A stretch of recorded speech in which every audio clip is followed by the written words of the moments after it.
এখন পর্যন্ত চূড়ান্ত বিজয় অর্জিত হয়নি। চূড়ান্ত বিজয় অর্জিত হবে যেদিন জনগণের সরকার প্রতিষ্ঠা পাবে। আমরা আমাদের নেতাকর্মীদের সাথে ইচ্ছে হলেই কথা বলতে পারিনি, দেখা করতে পারিনি। স্বৈরাচারী সরকারের নানা নিপীড়ন, নির্যাতন এবং নানা ষড়যন্ত্রের কারণে। বার্তার সামনে যে সময় আমাদের সামনে অপেক্ষা করছে, এই সময়গুলোতে আমরা আসলে আমাদের কাজ করার পদ্ধতিগুলো কী হবে, আমরা কিভাবে এগিয়ে যাব সামনের দিনগুলোতে। আমরা আন্দোলনের তো একটা পর্যায়ে আছি। আমরা আমাদের যে লড়াই সংগ্রাম ছিল যে একটি জনগণের সরকার প্রতিষ্ঠা করা, সেই লড়াইয়ের আমরা এখন পর্যন্ত চূড়ান্ত বিজয় অর্জিত হয়নি।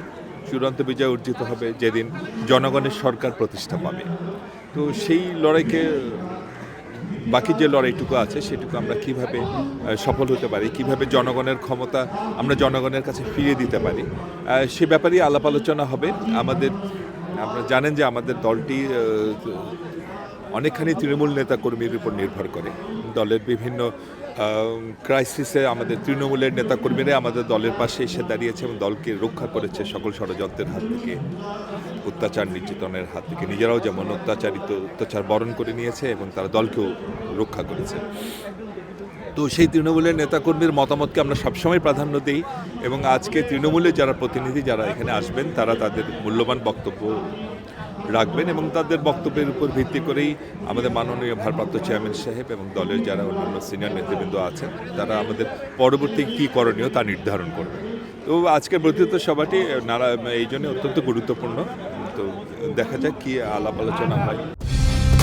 কালার এক্সপার্ট, জর্জ স্যাপ এবং মাইল্ড অন হ্যান্ডস টেকনোলজি সমৃদ্ধ অরিক্স ক্রিস্টাল ওয়াশ আপনার লন্ড্রি এক্সপার্ট। তাদের সাথে কথা বলা এটা আমাদের কমফোর্ট জোন। দীর্ঘ 15-16 বছর আসলে আমরা এইসব থেকে বঞ্চিত হয়েছি। আমরা আমাদের নেতাকর্মীদের সাথে ইচ্ছে হলেই কথা বলতে পারিনি, দেখা করতে পারিনি। স্বৈরাচারী সরকারের নানা নিপীড়ন, নির্যাতন এবং নানা ষড়যন্ত্রের কারণে। তো আজকে স্বৈরাচারের বিদায় হয়েছে, দেশে মোটামুটি একটি পরিস্থিতি তৈরি হয়েছে যেখানে আমরা কথা বলতে পারি, আমরা নেতাকর্মীদের সাথে মতামত বিনিময় করতে পারি। তো আমাদের সেই অনুভূতি আসলে মুখ দিয়ে ব্যক্ত করা যাবে না, এটা একদম ভিতর থেকে আসে। আসলে আমরা সত্যি আজকে আমাদের খুব ভালো লাগছে যে সবাই মিলে আমরা আজকে এখানে একত্রিত হতে পেরেছি।